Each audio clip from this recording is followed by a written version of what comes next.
Magluto tayo guys ng halo-halo. Hindi halo-halo guys ha. Halo-halong gulay or mixed vegetables. Stir fry mixed vegetables. Umpisa na natin guys. Unahin muna natin yung ating onion. Isisipan natin guys yung ating onion.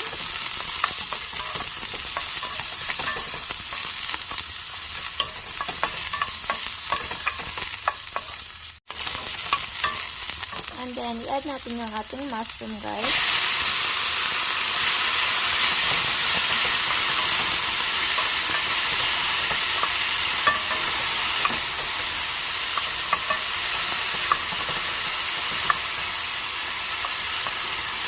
Itong stirring lang, guys.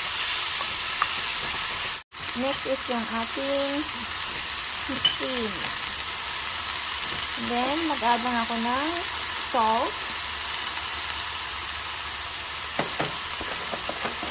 Pamintang durog.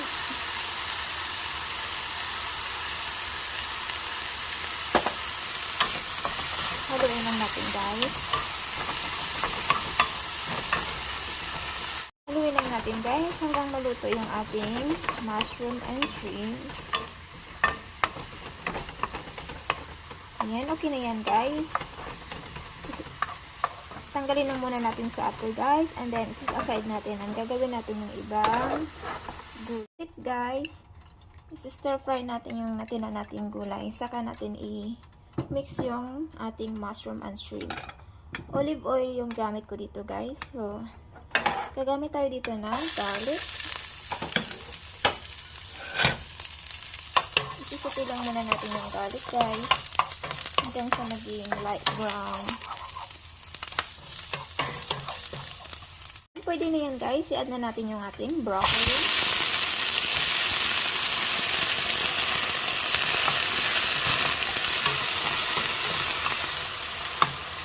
Sunod natin yung ating sweet peas.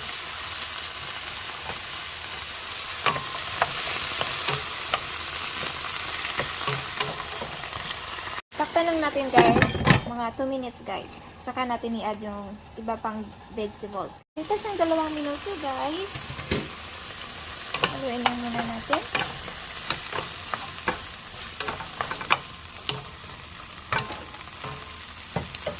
I-add natin yung ating carrots.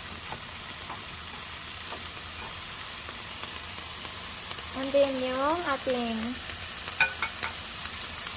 oyster sauce guys. Nilagyan ko yan guys ng konting tubig. I-stir lang natin.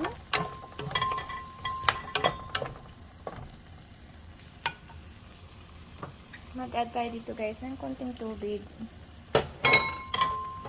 And then, konting sugar guys to balance the flavor. And then last is, i-add natin yung ating mushroom and shrimps. And then, i-mix.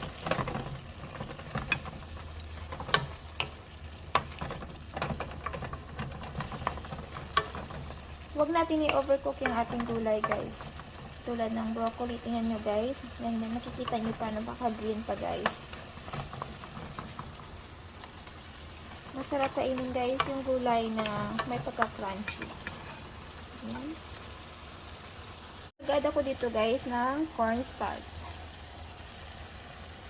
Para hindi maging dry yung ating gulay.